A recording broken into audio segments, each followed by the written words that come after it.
बताया कि नोत्पादेत यदि रतिम श्रम एव ही केवलम, यदि भगवान में तुम्हें प्रेम नहीं हो पाया तो तुमने केवल और केवल मेहनत की है धर्म का कार्य करने पर। ठीक है। और एक बात और बता दे, तो फिर आगे पूछा कि धर्म फिर क्यों करना चाहिए, धर्म का असली लक्ष्य हमें बनाना क्या चाहिए, कि हम ऐसा क्या धर्म करें, उसके बदले में हमें क्या मांगना चाहिए, ये तो बताओ। तब यहाँ बताया धर्मस्य अपवर्गस्य नार्थोर्थायोपकल्पते, धर्म नार्थस्य धर्म एकांतस्य कामो लाभाय ही स्मृतः। कहने लगे कि धर्म करते रहो तो उससे केवल मोक्ष की प्राप्ति के लिए, धर्मस्य अपवर्गस्य, अपवर्ग कहते हैं मोक्ष के लिए, इसके लिए धर्म करना चाहिए। और हम धर्म किस लिए करते हैं कि हम धर्म करते रहेंगे तो हमारे घर में आमदनी, आपने कहावत सुनी होगी कि दान करने से घटता नहीं है, सब कहते सब जानते, इसीलिए दान करते भी हैं। ठीक है, दान करते भी हैं। तो आपने तो उस दान का जो तुमने धर्म किया है उसका एक फल बना दिया कि हमें उससे ज़्यादा मिलेगा, तुमने लक्ष्य मोक्ष का बनाया ही नहीं है। माने एक तरह से आपने इन्वेस्ट किया है धर्म के नाम पर, और इन्वेस्ट किया तो उसका रिटर्न कुछ ज़्यादा मिलेगा। ठीक है, तो यही है। लेकिन ध्यान रखो, नार्थोर्थायोपकल्पते, धर्म कभी अर्थ माने पैसा कमाने के लिए कभी भी धर्म नहीं करना चाहिए कि हम दान करेंगे तो हमें ज़्यादा मिल जाएगा, हम ये काम करेंगे तो हमें ज़्यादा मिल जाएगा। कभी कभी कुछ लोग कीर्ति के लिए भी, कीर्ति समझते हैं, नहीं समझते, नाम ज़्यादा हो जाए, अखबार में छप जाए, हाँ नाम अखबार में छपेगा, नाम होगा ना, हाँ तो कभी कभी कुछ लोग नाम करने के लिए भी करते, ये सब व्यर्थ के फल है। शास्त्र तो ये भी कहते कि अगर जो तुमने दान किया और चुपके से देके चले आए तो उसका पूरा मिलेगा, और अगर जो तुमने नाम लिखवा के अलाउंस करवाना शुरू कर दिया तो उसका फल कम हो जाता है। इसके बाद धर्म कभी भी धन कमाने के लिए नहीं होना चाहिए, लेकिन आश्चर्य की बात यही है आज जितना भी धर्म हो रहा है, चाहे कथाकार हो, चाहे यज्ञ करता हो, चाहे कोई हो, सबका टारगेट केवल एक जगह है, वो है पैसा, है कि नहीं है साहब? कितने लोग, हम 5 लोग हैं, कितना खर्चा आ जाएगा? ज़्यादा नहीं, 1 लाख का तो हमारा खर्चा ही आ जाएगा, और बाकी तो आप समझदार हो, मतलब 1.5 लाख का जुगाड़ करो, हो गया कि नहीं? और जबकि ऐसे मैं गया था, आपको ना गांव का नाम नहीं लूँगा क्योंकि हमारे सामने कुतर्क आए कि अरे वैसे कैसे हो जाता है, अकेले कैसे भागवत हो जाती। मैंने कहा सुखदेव जी किसको किसको ले आए थे, कितने तबला वाले बैठे थे और कितने ऑर्गन हारमोनियम बजाने वाले बैठे थे और कितने क्या बैठे थे, बताओ, क्योंकि फिर भी होना चाहिए। मैंने कहा एक बात बताओ कि अगर जो मान लीजिए हमने 4 लोग बुला लिए, ठीक है, और तुम्हारी जेब से नहीं निकला, वे तुम्हें गाली देते हुए जाएंगे, तब तुम पुण्य कमा लोगे। तो चुप, उस दिन से लौट के हमसे कोई भी एक शब्द नहीं कहा, समझे? भगवान का नाम लेने का बहाना नहीं होना चाहिए, ध्यान रखो। अरे साहब हमने नहाया नहीं, राम राम नहीं कर सकते, राम राम करने के लिए कोई भी स्थिति। एक बात बताओ, हरिदास को जानते हो? हरिदास को आपने सुना हुआ कि जो मन चंगा तो कठौती में, नहीं सुना? गंगा, हाँ, वो किन की बात है? हरिदास जी की ही बात है। तो कहने का मतलब है यदि जूता काटते समय भी परमात्मा की भक्ति कर सकते हैं तो बताओ इससे और क्या। चमड़ा है पशुओं का, उसी को डाले हुए है, कठौता होता है एक तसला जैसा, उसमें पानी भरा जाता था, चमड़ा भिगो के रखा जाता ताकि ढीला रहे, ताकि उसको सिलने में सुविधा हो।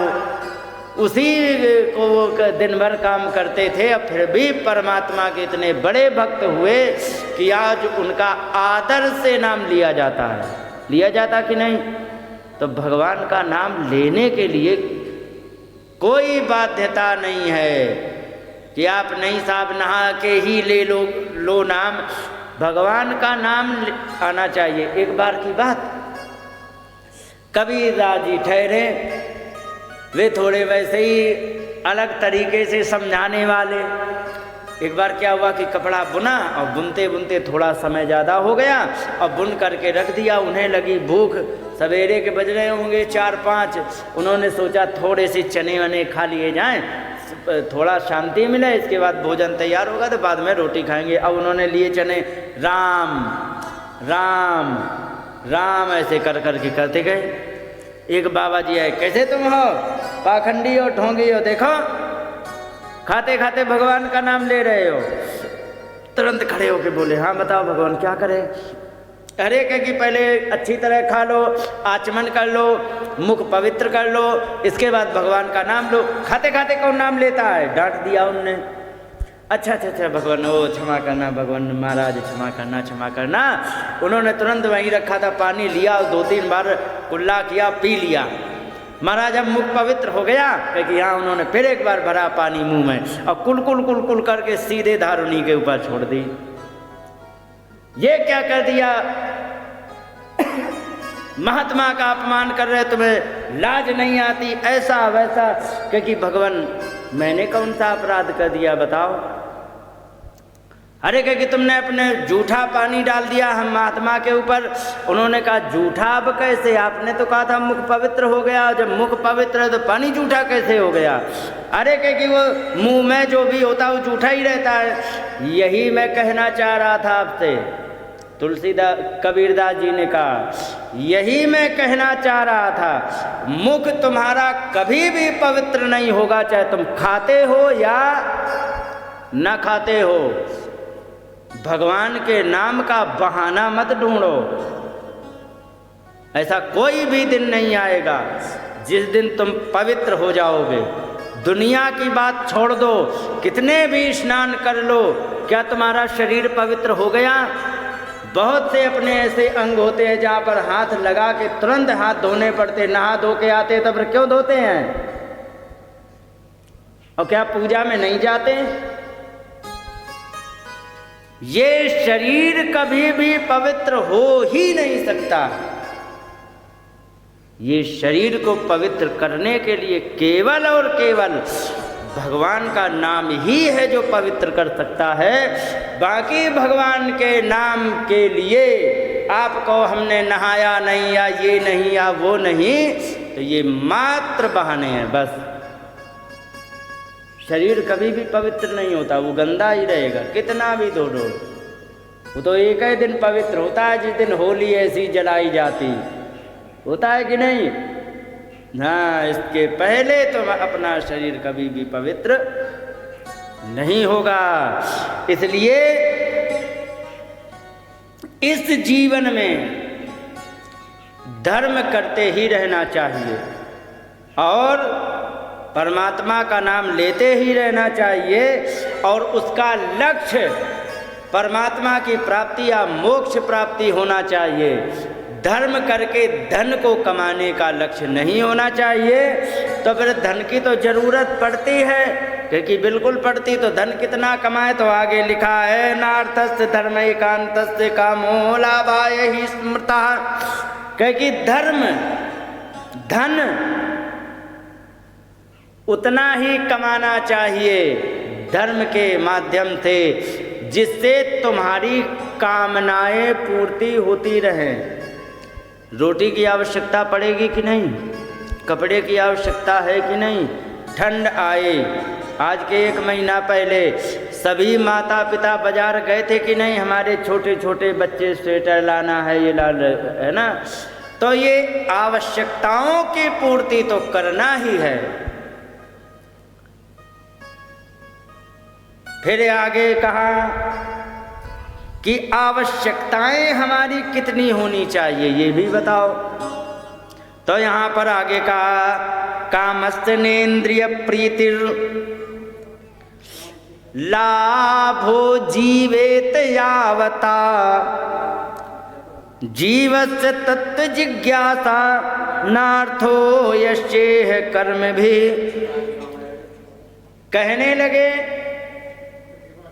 कि हमारी कामनाएं उतनी होनी चाहिए जिससे जीवन चलता रहे। ठीक है, इंद्रियों की पूर्ति करने के चक्कर में पड़ गए तो तुम्हारी कभी भी कामनाएं पूरी नहीं होगी। कामनाएं उतनी होनी चाहिए जिससे तुम्हारा जीवन चलता रहे। एक बात बताओ, आप सब लोग हो, पढ़े लिखे हो, जीवन सबसे आसानी से आवश्यकताओं की पूर्ति करने से चलता है या इच्छाओं की पूर्ति करने से जीवन चलता है? बताओ। हैं? हाँ माता, तुम्हारे हिसाब से इच्छाएं पूरी करनी चाहिए या आवश्यकताएं? नो कमेंट तुम्हारी। हैं? जरूरत, माने ठीक ही बोल रही हो। ध्यान रखो, आवश्यकता तुम्हारी एक सीमित है। कितनी? सीमित है। जैसे कि यदि तुम्हारी इच्छाएं ज़्यादा नहीं भाग रही हैं तो तुम्हारे जीवन में 2 कपड़ों के सेट हों, ठीक है, जो भी पहनते हैं, तो यदि 2 हैं तो तुम्हारा जीवन आसानी से चल जाएगा। और यदि इच्छाएं यदि तुम्हारी हैं तो हर महीने एक लेटेस्ट पीस मार्केट में आता है कि नहीं? पहले जीन्स पैंट चले, तब दुर्दशा हुई तो हुई, कोई बात नहीं। फिर एक और लेटेस्ट पीस आया जो कुत्तों का नुचा हुआ जीन्स पैंट आया कि नहीं? और कहाँ कहाँ से नोचा, अरे राम राम, है कि नहीं है? तो एक ये भी आया। तो लेटेस्ट के चक्कर में पड़ जाएंगे तो ध्यान रखो, घर भर जाएगा लेकिन तुम्हारी इच्छा कभी नहीं भरेगी। क्यों? हर महीने एक नया आ रहा है। तो इसलिए आवश्यकताओं के लिए खर्चा करना चाहिए। भूख लगी हो तुम्हें, ठीक है, तुमने 2 रोटी डाल के बढ़िया आलू की सब्जी में खा गए, भूख खत्म, तुम्हारी आवश्यकता थी। अब तुम्हारी इच्छा है, अब आवश्यकता नहीं, इच्छा है, मार्केट में गई, गोलगप्पे खाए 5 रुपए के, ठीक है, कितने देता है हमें पता नहीं है, कितने देता? 2। राम राम राम राम, इन्हें तो रेट भी पता है। मान लो तुमने 2 की जगह 4 10 रुपए के खा लिए, ठीक है, क्या तुम्हारा पेट भरा? नहीं भरा, ठीक है। आगे इच्छा हुई भल्ले पापड़ी खाए, वो कितने का है? हैं? नहीं पता, ठीक है, नहीं बेरो नहीं, ठीक है, भल्ले पापड़ी खा ली 1 दोना, ठीक है, क्या उससे पेट भर गया? नहीं भरा। फिर आगे जा कर के कुछ और खाया, आगे जा कर के 300 रुपए का खा के आओ, फिर भी घर में तुम्हें रोटी खानी पड़ेगी, क्योंकि तुमने आवश्यकता पे नहीं खर्च किया, वो इच्छाओं पर खर्च किया है।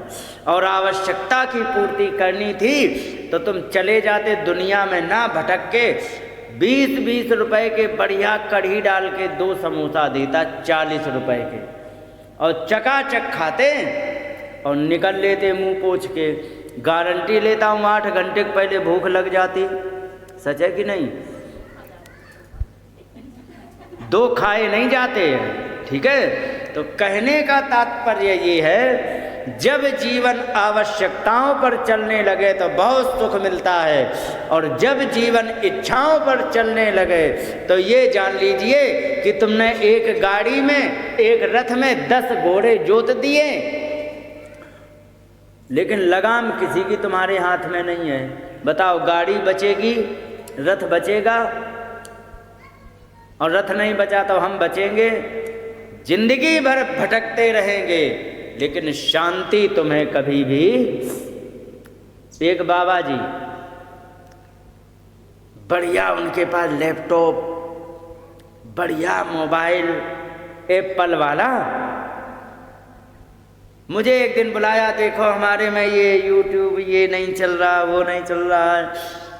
उस समय तो हमें नहीं पता लगा, लेकिन अब पता लगा था, अब पता लग गया कि क्यों नहीं चल रहा। क्योंकि एप्पल वाले की एक जुगाड़ ये रहता है कि जैसे ही एप्पल वाले को सोचता है कि पुराने वाले मोबाइल बेचना बंद करें, नया आया है, तो ऐसा एक वो कर देते, सॉफ्टवेयर भेज देते कि वो अपने आप स्लो हो जाता, आधे चलते ही नहीं। अब पता लगा तो बंद था। मैंने कहा महाराज क्यों इनके चक्कर में पड़े? सीधा साचा कितने का? कि 35,000 का। मैंने कहा कि 10-12 हज़ार का एंड्रॉयड मोबाइल ले लेते, सब जिंदगी भर चलता जा रही। कि इच्छाएं होती हैं तो उसकी पूर्ति नहीं करोगे, अगले जन्म में फिर भटकना पड़ेगा। मैंने कहा कि वाह क्या बढ़िया तुम अध्यात्म मार्ग का ज्ञान हमें सुना रहे हो।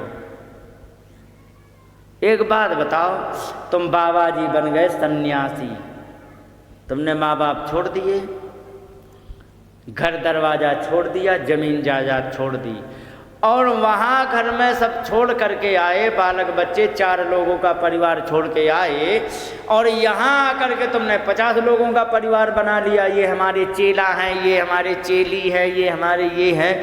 काहे का सन्यास? बताओ। न्यास का मतलब संस्कृत में होता है त्याग। न्यास का मतलब त्याग, और सन्यास का मतलब होता है परिपूर्ण रूप से सब कुछ त्याग दे, मात्र 2 कपड़े हों। तो कहने का तात्पर्य, सन्यास लेकर के परमात्मा में नहीं जुड़े हो, अभी भी तुम उन्हीं में फंसे हो। तो काहे का सन्यास? क्यों घर वालों के आंखों में धूल झोंक रहे हो, समाज के आंखों में धूल झोंक रहे हो? एक साइकिल खरीदी, सुनो, 11,000 की, एल्युमिनियम की, चलाते घूम रहे। मैंने कहा वाह क्या सुंदर लग रहे हो तुम। जो भी कार्य करो उसको विधिवत करो, तब उसका पूरा बेनिफिट मिलेगा। मिलेगा कि नहीं? किसी लड़की का ब्याह हो गया मान लो, तो अब वो क्या बन गई है? पत्नी बन गई कि नहीं? अगर जो ईमानदारी से पत्नी का अपना व्यवहार निभाएगी, ठीक है, उसका जीवन सुखी होगा कि नहीं? और अगर जो वो सोचे नहीं है हमारा ब्याह हो गया, तो क्या है, पत्नी का व्यवहार ना निभाए, बताओ मायके वाले या ससुराल वाले जीने देंगे उसे? माता का व्यवहार यदि आप ढंग से नहीं निभाओगे, परिवार वाले तुम्हें नहीं चैन से रहने देंगे। पिता का व्यवहार यदि तुम ढंग से नहीं निभाओगे, जो भी व्यवहार है ढंग से नहीं निभाओगे, उसी में तुम्हें जीने नहीं देंगे। तो जिस भूमिका में हो, परमात्मा ने जो तुम्हें रोल दिया है अभिनय करने के लिए, उसको ईमानदारी से करो ना।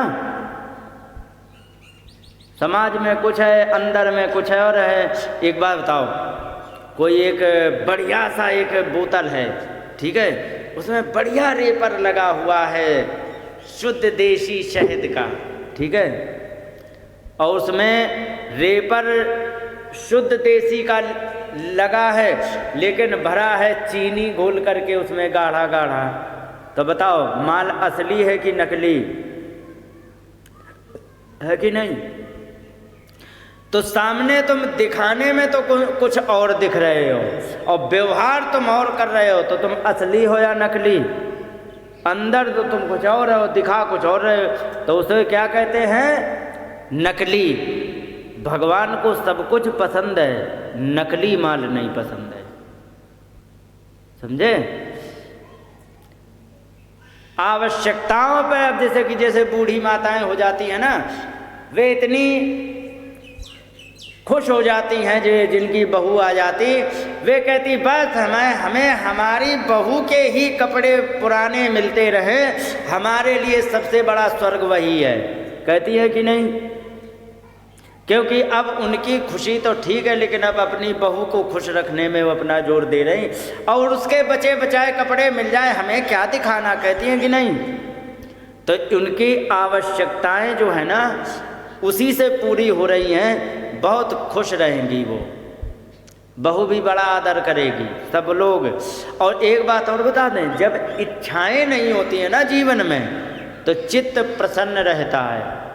एक्सपेक्टेशन जो होती है ना ये हमें ज़्यादा दुखी करती है, समझ गए? उदाहरण दे कुत्ते को किस चीज़ की इच्छाएं हैं बताओ? 2 रोटी डाल दो, इसके बाद पेट भर गया, अब बताओ क्या चाहिए? कुछ नहीं। चैन से पैर फैला के सोता है कि नहीं? तुम्हारे दरवाजे में सोएगा, किसी के दरवाजे में से तो जगह भी खरीदने की नहीं ज़रूरत। क्यों ऐसा है? क्योंकि उसकी इच्छाएं नहीं हैं, पेट भर गया, झंझट खत्म। जितनी जिसकी कम इच्छाएं होगी वो जीवन में बहुत सुखी रहता है, और जिसकी इच्छाएं ज़्यादा होती है ना, इच्छाओं के कारण जब पूर्ति नहीं होगी तो वो हमेशा दुखी होगा। ठीक है? और इसके बाद कहा है कामस्नेन्द्रिय प्रीति, कामनाएं इंद्रियों की पूर्ति के लिए नहीं होती है। लाभो जीवेत यावता, जिससे हमारा जीवन अच्छा चले वो हमें आवश्यकताओं की पूर्ति करनी चाहिए, इंद्रियों की पूर्ति नहीं करनी चाहिए। फिर कह कि ये बताओ जीवन का फिर रख करके जीवन का मतलब क्या है? क्योंकि जीवन चलता रहे इतनी आवश्यकता करे, लेकिन जीवन भी रखें इसका भी कोई लक्ष्य है? कह कि हाँ इसका भी लक्ष्य है। कह कि क्या? जीवस्य तत्व जिज्ञासा, जीवन वही है जो तत्व ज्ञान को प्राप्त करे। तत्व ज्ञान क्या है? जीवन में सबसे पहले बाल्यावस्था में विद्या अध्ययन करना चाहिए, ठीक है? इसके बाद अपना परिवार बनाना चाहिए, बालक बच्चों को जन्म दे करके उनका पालन पोषण करना चाहिए। इसके बाद तुम्हें परमात्मा के लिए भी देखना चाहिए। 4 आश्रम इसीलिए बनाए हैं कि तुम्हारी गृहस्थी भी अच्छी हो जाए, विद्यार्थी जीवन भी अच्छा हो जाए और परमात्मा की भी प्राप्ति हो जाए, इसलिए 4 सीढ़ियां बनाई गई हैं। ब्रह्मचर्य, गृहस्थ, वानप्रस्थ और सन्यास। ब्रह्मचर्य माने विद्यार्थी जीवन, ब्रह्मेचरति, ब्रह्म कहते हैं वेद को, पहले वेद पढ़ाए जाते थे, आजकल वेद कहाँ पढ़ाए जाते, तो विद्यार्थी जीवन मान लो, विद्यार्थी जीवन को संभाल लो। इसके बाद गृहस्थी में आओ तो गृहस्थी को संभालो। इसके बाद बालक बच्चे हों उनका पालन पोषण अच्छी तरह करने के पश्चात और फिर आगे परमात्मा मार्ग में भी लगना है। यही असली जीवन का सार है, जो परमात्मा के रास्ते में लगना। नहीं तो बाकी जितने कर्म तुमने किए हैं ना, तो कुछ हम तुम लोग तो यहाँ स्कूल में सीखते हैं, कुत्ता बिल्ली अपने नियम कानून परमात्मा से सीख के आते हैं। बाकी उनके भी बालक बच्चे होते, उन्हें भी जवानी आती है, लेकिन अपने जीवन का कल्याण वो नहीं कर पाते। यही अपने पास एक बेनिफिट है जीवन में। यदि तुमने अंत में जीवन को परमात्मा से नहीं जोड़ा तो तुम्हारे जीवन में और कुत्ते के जीवन में किसी भी प्रकार का कोई भी अंतर नहीं है। एक बात बताओ, सच बताना, तुम्हारे घर में एक 500 की 50,000 की नोटों की गड्डी है, वो तुमने चारपाई पर रख दी, ठीक है, और एक तुमने रोटी बढ़िया घी लगी चारपाई पर रख दी। कुत्ता आएगा क्या चुराएगा? और नोट? अब आदमी आएगा तो क्या चुराएगा? क्योंकि उसकी इच्छाएं और किसी जगह है नहीं। मनुष्य जो है ना, तो मतलब कहने का मतलब ये है कि मनुष्य के आसपास ज़्यादा समस्याएं घिरी है, समझ गए? कुत्ते की समस्या मात्र भूख है, और मनुष्य की भूख ही सबसे ज़्यादा तेज होती है। घर नहीं है उसकी भूख, ब्याह नहीं हुआ पत्नी की भूख, पत्नी हो गई तो बालक बच्चों की भूख, बालक बच्चे हो गए तो पोतों की भूख। बाबा है कि नहीं? तो ये भूख जो है ना ये ज़्यादा है। और कुत्ते की भूख है, 2 रोटी की उसने खाया पिया, मौज मार के खूब पैर फैला के सोता है। मनुष्य हाय हाय करता रहता, क्यों करता? क्योंकि भूख ज़्यादा है। तो बुढ़ापे में सारी भूख को ख़त्म करके केवल पेट की भूख को जिंदा रखो। और दूसरी यदि तुम्हारी भूख हो तो परमात्मा से प्रेम करने की। अगर जो इसके अतिरिक्त तुम्हारी भूख ज़्यादा है तो ये जान लीजिए कि आपने अपने जीवन को सही मार्ग नहीं दिया है। कह कि जीवस्य तत्व जिज्ञासा, तत्व की जिज्ञासा कर लो। तत्व की जिज्ञासा क्या है? कि आया है तू कहाँ से, जाएगा कहाँ, इतना ही मन विचार लो, बस हो गया भजन, आदत बुरी संभाल लो, बस हो गया भजन। बुरे कर्मों का त्याग कर दो और ये जान लीजिए कि तुम कहाँ से आए हो और कब तक डटे रहोगे। एक बात बताओ माता जी, आपको तो नहीं पता होगा, इन्हें पता होगा, मोबाइल खरीदते हैं है ना, तो उसमें एक गारंटी कार्ड आता है कि नहीं? कितने दिन का? 1 साल का है। अगर जो तुमने मोबाइल खरीदा गारंटी कार्ड वाले से गारंटी में सिग्नेचर करवाए कि मैंने तुमसे इस तारीख को मोबाइल ख़रीदा, इस तारीख तक कोई गड़बड़ी हो ठीक कर देना। दुकानदार कह दे कि हमें मोबाइल की तो गारंटी ले रहे, तुम अपनी कितने दिन की गारंटी दे रही हो? बताओ बताओ, तुम्हारी है कोई गारंटी? अगले क्षण की, अगले दिन की नहीं है ना। बिल्कुल गारंटी रहित जीवन है, एक क्षण की गारंटी नहीं होती है। एक बात बताओ, तुम्हारा भतीजा है? क्यों? अब तुम ही बताओ। हाँ, अभी तक बताती नहीं है, नहीं है। तो जब भतीजा हुआ होगा तो 4 दिन पहले से तैयारी बनाई होगी कि हाँ बुआ जी जाएंगी, क्या क्या लेके जाते, जो भी लेके जाते, बनाई है कि नहीं?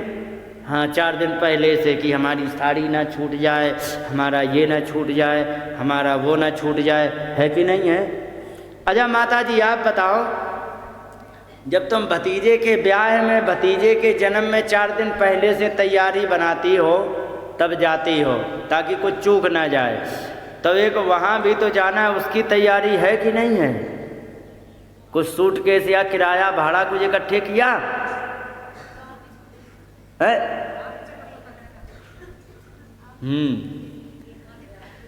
उसके लिए भी हमेशा तैयार रहना चाहिए। और यदि हमेशा तैयार हो तो तुम्हें करना क्या है? परमात्मा से हमेशा अपना मन का तार जुड़ा रहना चाहिए, ठीक है? क्योंकि जीवन से तार कब कट जाए ये पता नहीं है। तो अगर जो मन का तार उससे जुड़ा रहेगा ना तो यहाँ से तार कटते ही वहीं पहुँचोगे। अब अगर जो इसके तार की गारंटी नहीं हो, अगला तार जोड़ा नहीं, तो कहाँ जाओगे? कुत्ता बिल्ली में पता ही नहीं है, ठीक है?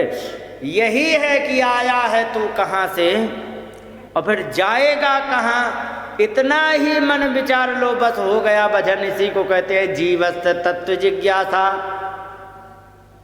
जीवन के तत्व की जिज्ञासा रखना यही है। इसीलिए जिस मोह माया में भटक रहे हैं उससे थोड़ा सा आगे बढ़ करके भी तुम्हें कुछ करना है, इस पर भी ध्यान देने की आवश्यकता है। कबीरदास जी कहते घूंघट के पट खोल रे तो है या मिलेंगे, घूंघट के पट खोल रे तो है।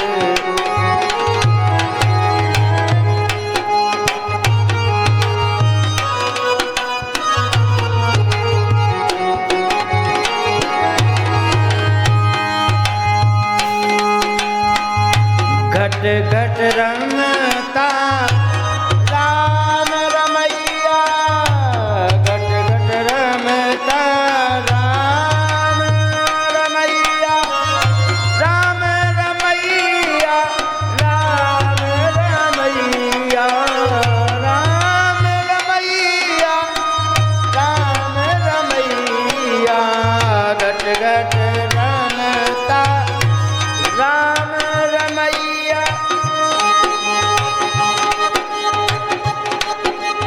प्रत्येक जीव के अंदर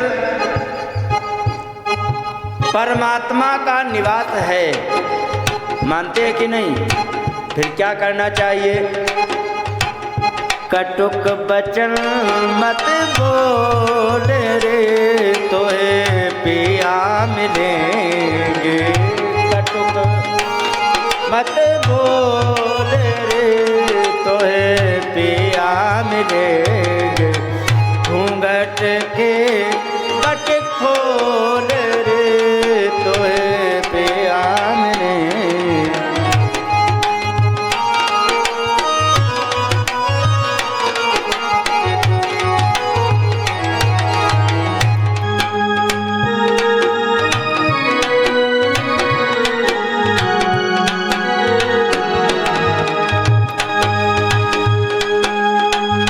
रंग महल में दीप बरत है, रंग महल में दीप बरत है।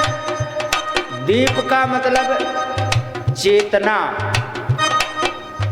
सबके हृदय में चेतना है या नहीं है, कैसे पता लगेगा? जब भी कोई अनुचित कार्य करते हैं तो हृदय में कोई धक्का देता है कि नहीं? कि नहीं ये ऐसा, भले ही गुस्से में कर दो, फिर बाद में तो सोच होता है कि मैंने ये गलत किया, ऐसा नहीं करना है कि नहीं? उसे चेतना कहते हैं। तुम्हारे अंदर चेतना है, और ये रंग महल में वो चेतना तुम्हें जागृत करती, उसी को दीपक कहते हैं। आसन से मत डोल रे, तोहे पिया मिलेंगे। आसन से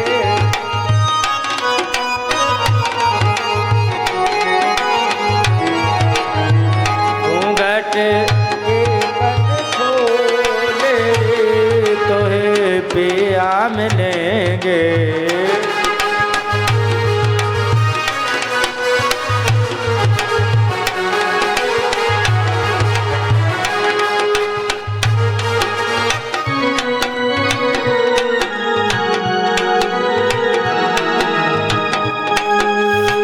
कहत कबीर आनंद भयो मन, कहत कबीर आनंद भयो मन, आनंद भयो मन, आनंद भयो मन, आनंद भयो मन, आनंद भयो मन।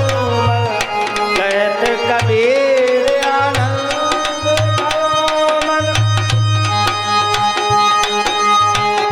बाजे अनहद ढोल रे, तोहे पिया मिलेंगे। बाजे अनहद ढोल रे, तोहे पिया मिलेंगे। घूंघट के पट खोल रे, तोहे पिया।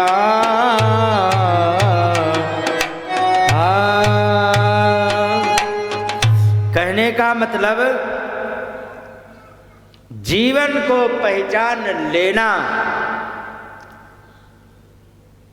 कि मैं कहाँ से आया हूँ, किस लिए आया हूँ, मुझे क्या करना है, फिर अंत में जाना कहाँ है।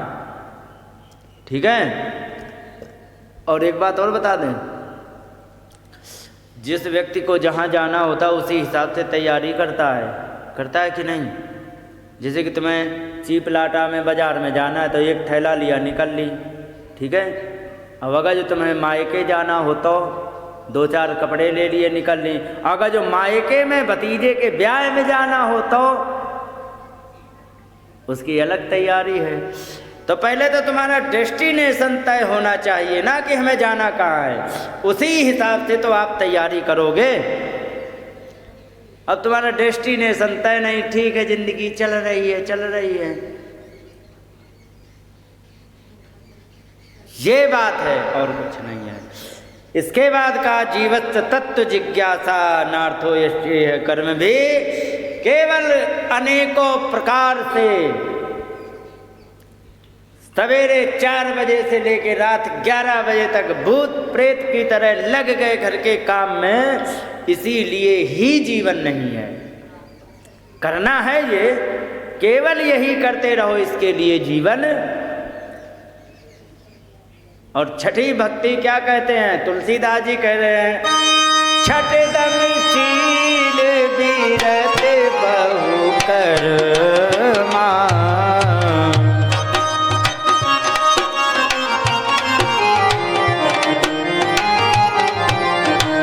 निरत निरंतर सज्जन धर्मा।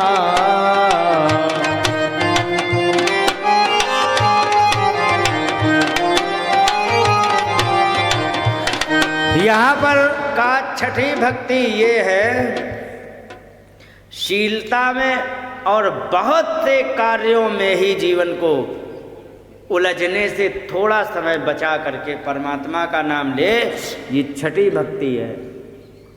ठीक है।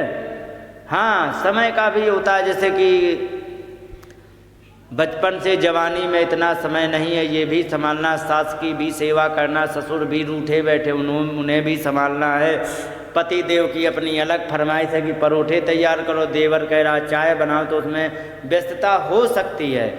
लेकिन जब उस समय काल से निकल के थोड़ा आगे पहुंच जाए तो परमात्मा के लिए समय निश्चित निकालना चाहिए। बहू को सिखाने के लिए, बहू को समझाने में ही जीवन नहीं लगना चाहिए, कुछ ना कुछ परमात्मा के लिए भी समय निकालना चाहिए, ये है कहने का मतलब। और इस प्रकार से यहाँ पर जीवन का सार बताया है, समझ गए हैं? क्या कह रहे माता?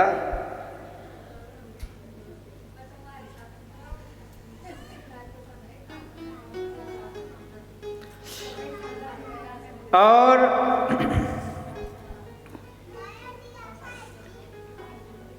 तस्मात् एकेन मनसा भगवान सात्वतां पति श्रोतव्या कीर्तितव्यश्च ध्येयश्च पूज्यश्च नित्यदा। कहने लगे इसलिए एक मन से परमात्मा का श्रोतव्य, उनकी कथाओं को श्रवण करना चाहिए, कीर्तितव्य, उनका कीर्तन करना चाहिए, और ध्येय ध्यान करना चाहिए, पूज्यश्च पूजा भी करनी चाहिए, नित्यदा प्रत्येक दिन। इस प्रकार से यदि जीवन चलता रहेगा तो फिर जीवन में बड़ा ही कल्याण होगा। शुश्रूषे सद्धानस्य वासुदेव कथा रुचि स्यान महत् सेवया विप्रा पुण्य तीर्थ निषेवणात्। और यदि जीवन में यदि कोई बहुत से अपने तीर्थों का यदि सेवन कर लिया जाए, भगवान की कथा सुन ली जाए, इन सब में रुचि हो, यही जीवन का सार है। लेकिन श्रवणताम स्वकथाम कृष्ण पुण्य श्रवण कीर्तन हृदयस्थो यभद्राणि धुनोति सुमहत्तमाम। कहने लगे कि जैसे ही तुम कथा श्रवण करते हो, भगवान के चरित्रों को श्रवण करते हो, भगवान के मंदिर में जाते हो, तो होता क्या है? तो बताया यहाँ होता ये है कि हृदयस्थो अभद्राणि, हृदय में बैठे हुए जो पाप होते हैं ना, वो धीरे धीरे धीरे धीरे आपके खत्म होने लगते। कैसे? पहले तो आप देखते हैं घर में टीवी का बढ़िया सीरियल चल रहा, हाँ, छोड़ने की इच्छा नहीं, अरे थोड़ी देर में कथा सुन लेंगे। लेकिन अगर जो मन को मार के तुम पहुंच गए, तब वहाँ पर आकर के उसमें बढ़िया मन लग जाता है क्योंकि पहले तुम्हारे पाप थे वो आने नहीं दे रहे थे, लेकिन जब तुम जबरदस्ती आ ही गए हो तो परमात्मा ने वो पाप धुल दिए, तो तुम्हें भगवान की कथा में रुचि हो जाती है। ये बात बताई है। और इसके बाद नष्ट प्रायेषु भद्रेषु नित्यं भागवत सेवया, प्राया करके तुम्हारे सारे पाप भगवान की कथा को श्रवण करके नष्ट हो जाते हैं। और भगवत उत्तमाम श्लोके भक्तिर्भवति नष्ट की, और भगवत उत्तमाम लोके भगवान परमात्मा में आपकी बड़ी ही सुंदर भक्ति हो जाती है। इसलिए आप परमात्मा की कथाओं को जरूर श्रवण करें। अंत में बताया कि आपने कहा कि जो देवकी वसुदेव आदि के लिए जो तुमने बताया कि क्यों जन्म लेते, तो सुनो, भगवान के जन्म लेने की, भगवान की कितने जन्म हैं, कितने अवतार हैं, ये कहना बड़ा मुश्किल है। क्यों बड़ा मुश्किल है? क्योंकि परमात्मा ने इतने अवतार लिए हैं जितने की पृथ्वी के कण, लेकिन मुख्यतः 24 प्रकार के अवतार बताए गए हैं। उनके नाम सुन लो। उन्होंने कहा, इनकी माता जी की अलग कथा चल रही है, उधर अलग चल रही है, हमारी अलग चल रही है। हम केवल इन 2-3 को, एक ये माता जी बैठी, 2-3 आगे वाले इनको सुना रहे, बाकी वे अपने में लगी हैं। माता, अपराध होता है भगवान की कथा में आके तुम अपनी गप मारने शुरू कर दो, समझ गए? ये अपराध होता है।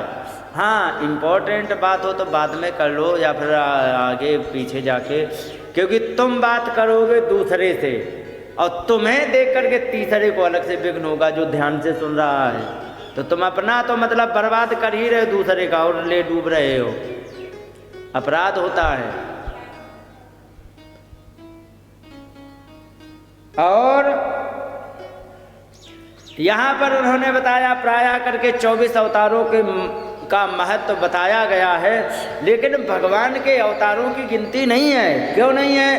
क्योंकि भगवान के भक्त ही इतने हैं। तुलसी, वे क्या कहते हैं, नरसिंह महात्मा। नरसिंह महात्मा ने क्या कहा, भगवान हमारी गाड़ी टूट गई, अब बताओ क्या करें। भगवान खाती बन के आए, उनकी गाड़ी रिपेयरिंग करी। बताओ किस पुराण में वर्णन है कि खाती बन के आए, भगवान गाड़ी की रिपेयरिंग करी। दुर्योधन को एक नाई तेल लगाता था पर डे, प्रतिदिन तेल लगाता था। एक दिन वो सत्संग में चला गया, सत्संग में जाने पर इतना भूल गया कि हमें तेल भी लगाने जाना है, तब भगवान ने उसकी जान बचाने के लिए नाई का रूप धारण कर लिया। किसी शास्त्र में वर्णन है। दुर्योधन कह रहा, नाई तुम रोज तेल लगाते थे, आज बड़ा आनंद आ रहा, क्या चक्कर है? भगवान ने मन में विचार किया, नालायक, लगवा ले। तेरे को, तुझे मैं तेल लगाने नहीं आता, लेकिन क्या करे, वो नाई की जान पर बन गई है, तो मार डालता उसे, इसलिए लगवा ले चुपके से। ये कहीं वर्णन नहीं है। क्यों नहीं वर्णन? क्योंकि परमात्मा के अवतारों का वर्णन किया ही नहीं जा सकता। क्यों? हर व्यक्ति अपने तरीके। खाटू श्याम पूजते हैं लोग, पूजते कि नहीं? तो खाटू श्याम पूजो, चाहे बंसी वाले श्याम पूजो, चाहे धनुर्धारी राम पूजो, सब हैं एक। तो खाटू श्याम के रूप में पूजोगे तो दाढ़ी मूंछों वाले आ जाएंगे भगवान, लेकिन हैं वही। बंसी वाले के रूप में पूजोगे तो 3 जगह से टेढ़े बंसी बजाते हुए आ जाएंगे, लेकिन हैं वही। राम जी के रूप में पूजो तो भी वही आ जाएंगे। गीता में भगवान कहते हैं कि यो यो याम याम तनुम भक्ता, जो जो जिस शरीर का पूजन करना चाहता है मेरा, चाहे खाटू श्याम, चाहे कृष्ण, चाहे छोटे लड्डू गोपाल, चाहे राम जी के रूप में, जैसे ही भी पूजन करना चाहता है मेरा भक्त, तो श्रद्धया अर्चितुम इच्छति, श्रद्धा पूर्वक वो पूजन करना चाहता है तो तस्य तस्याचलाम श्रद्धाम, उसकी अचल श्रद्धा को देख करके उन शरीरों को मैं धारण कर लेता हूँ। ताम एव, उन शरीर को ही विदधाम में मैं धारण कर लेता हूँ, क्योंकि उसकी श्रद्धा पूरी हो जाए। ठीक है, कोई खाटू श्याम भगवान कृष्ण के रूप में, गिरधर गोपाल कृष्ण के रूप में, विष्णु भगवान के रूप में जो भी पूजो हैं तो वही, लेकिन यदि विष्णु भगवान के रूप में चतुर्भुजी बुलाया है तो चतुर्भुजाओं में, 4 भुजाओं में वे प्रकट होकर के तुम्हें दर्शन दे देंगे। तो यहाँ पर 24 अवतारों का वर्णन किया गया है। पहले में सनत सनातन सनंदन सनत कुमार, इसके बाद बराह भगवान, नारद जी, नर नारायण ऋषि, कपिल भगवान, दत्तात्रेय, यज्ञ भगवान, ऋषभदेव महाराज, पृथु महाराज, मत्स्य रूप में भगवान, कच्छप अवतार, धन्वंतरी अवतार, मोहिनी अवतार, नृसिंह अवतार, वामन अवतार, परशुराम अवतार, व्यास के रूप में, राम के रूप में, राम कृष्ण माने बलराम और कृष्ण के रूप में, बुद्ध अवतार, कल्कि अवतार। इस प्रकार से इनके अनेकों 24 अवतारों का वर्णन तो किया गया है, लेकिन इनके अवतारों की कोई संख्या नहीं है। यहाँ पर कह रहे हैं भगवान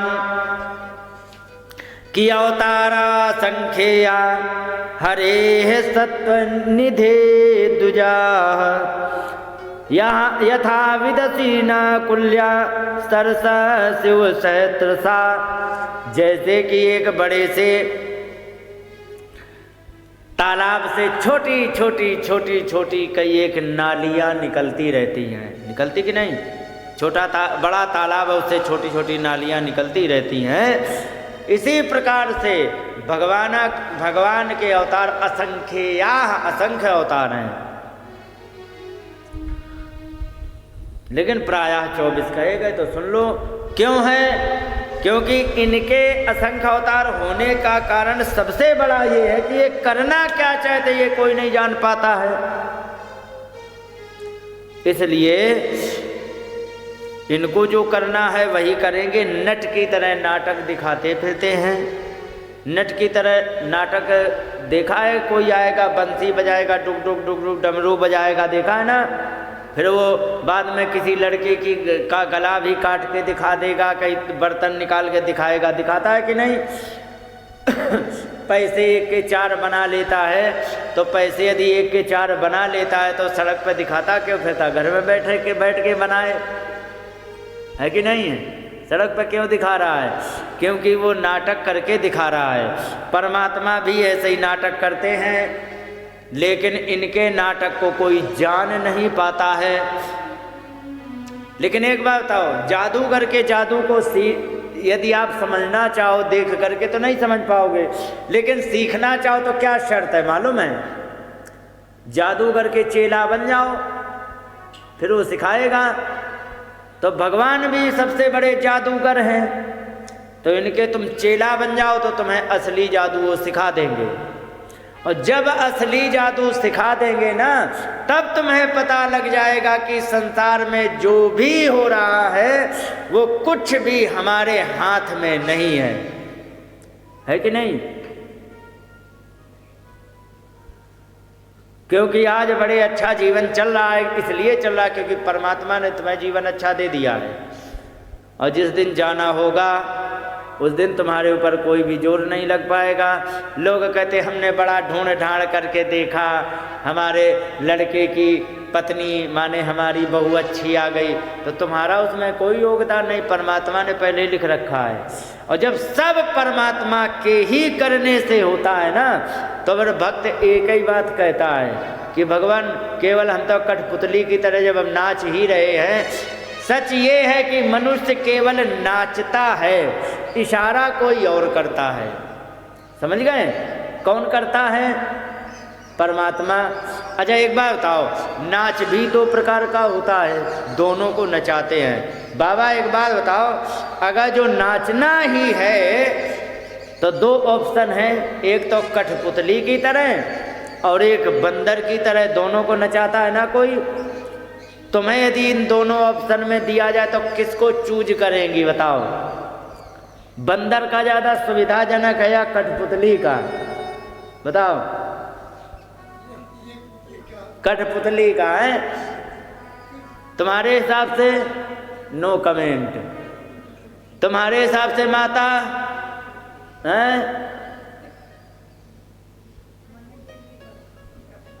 ठीक कह रही हो माता, दोनों में अंतर मालूम है। मान लो कि मदारी बंदर को नचा रहा है डमरू बजा के, तो वो एक डंडा भी रखता है साथ में, है रखता है कि नहीं? और जैसे ही बंदर हरकत कर पटाख से पूंछ पे दिया सो एकदम किकिया जाता है बंदर, होता है कि नहीं? फिर कहते नाच, तो तुरंत नाचता है, नाचता है कि नहीं? अच्छा एक बात बताओ, अगर जो बंदर ने सही नाच दिया तो ठीक है, और अगर जो गलत नाचा तो पीठ पे डंडा किसके पड़ेगा? बंदर के। अच्छा ठीक है, बंदर ने गलत नाचा, डंडा पड़ गया, फिर ठीक हो गया, कोई बात नहीं।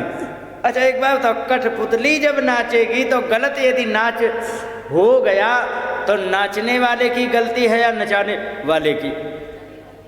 और बंदर ने यदि गलत नाचा तो नाचने वाले की गलती या नचाने वाले की? तब नाचने वाले की गलती है। समझ में आया कुछ? यदि हम जो भी कर रहे हैं वो परमात्मा ही करा रहे हैं तो कठपुतली ऑप्शन सबसे अच्छा है। यदि मुझसे गलत भी हो गया तो इसमें हमारी जिम्मेदारी। अब अगर जो बंदर बन के नाचे ना तो गलत यदि नाचे तो पीठ पे डंडा। इसीलिए कहते हैं कौन? नरसिंह महात्मा कि महाराज। भैया जी माइक ठीक लगा लो, फॉर्मेलिटी मत करो। लगा लिए 1-1 मीटर दूर, बस हो गया। कि महाराज नटवर राज थारो नचायो नाचे, मारा नटवर राज थारो नचायो नाचो,